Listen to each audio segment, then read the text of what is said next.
আসন্ন ত্রয়োদশ জাতীয় সংসদ নির্বাচনকে সামনে রেখে ঢাকা ১৮ আসনের বিএনপির মনোনয়ন প্রত্যাশীদের উদ্যোগে মঙ্গলবার রাজধানীর উত্তরায় এক বিশাল ঐক্যবদ্ধ গণমিছিল অনুষ্ঠিত হয়েছে।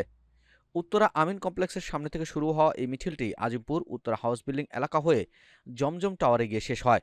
গণমিছিলের পূর্বে এক সংক্ষিপ্ত সমাবেশে বক্তব্য রাখেন ঢাকা মহানগর উত্তর বিএনপির যুগ্ম আহ্বায়ক এম কফিলউদ্দিন আহমেদ। তিনি বলেন, আজ ঢাকা ১৮ আসনের বিএনপি ঐক্যবদ্ধ। আমরা সবাই দলের প্রতীক ধানের শীষের পক্ষে একসাথে কাজ করব।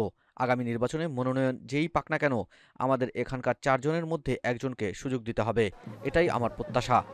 তিনি আরও বলেন, বিগত ফ্যাসিস্ট আওয়ামী লীগ সরকারের দমন-পীড়নের মধ্যেও বিএনপির নেতাকর্মীরা রাজপথে ছিল।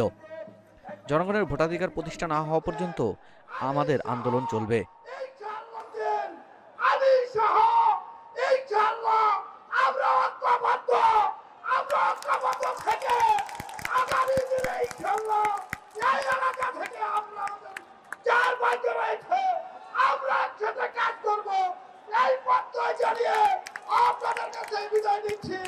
সবাইকে ধন্যবাদ।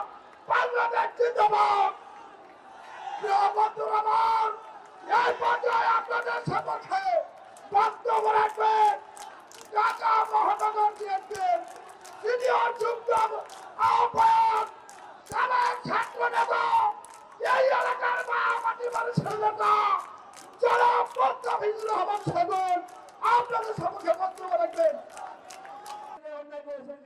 গণমিছিলে প্রধান অতিথি হিসেবে উপস্থিত ছিলেন ঢাকা মহানগর উত্তর বিএনপির সদস্য সচিব মোহাম্মদ মোস্তফা জামান। তিনি বলেন, ধানের শীষ শুধু প্রতীক নয়, এটি বাংলাদেশের গণতন্ত্র পুনরুদ্ধারের প্রতীক।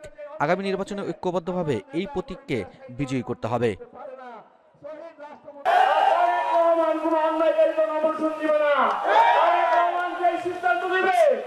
আমরা সেই সিদ্ধান্ত অক্ষরে অক্ষরে মেনে নেব। আমরা অনেক কষ্ট করেছি, অনেক শ্রম দিয়েছি। প্রধান বক্তা হিসেবে উপস্থিত ছিলেন ঢাকা মহানগর উত্তর বিএনপির সিনিয়র যুগ্ম আহ্বায়ক মোস্তাফিজুর রহমান সেগুন। তিনি বলেন, আমরা নির্বাচনের মাঠে প্রস্তুত। জনগণ পরিবর্তন চায়, আর সেই পরিবর্তনের নেতৃত্ব দেব আমরা। গণমিছিলে সভাপতিত্ব করেন ঢাকা মহানগর উত্তর বিএনপির যুগ্ম আহ্বায়ক মোহাম্মদ আফাজউদ্দিন। তিনি বলেন, এই ঐক্যই আমাদের শক্তি। বিএনপির নেতাকর্মীরা আজ প্রমাণ করেছে, ধানের শীষের পতাকা কোনো শক্তি দমন করতে পারবে না।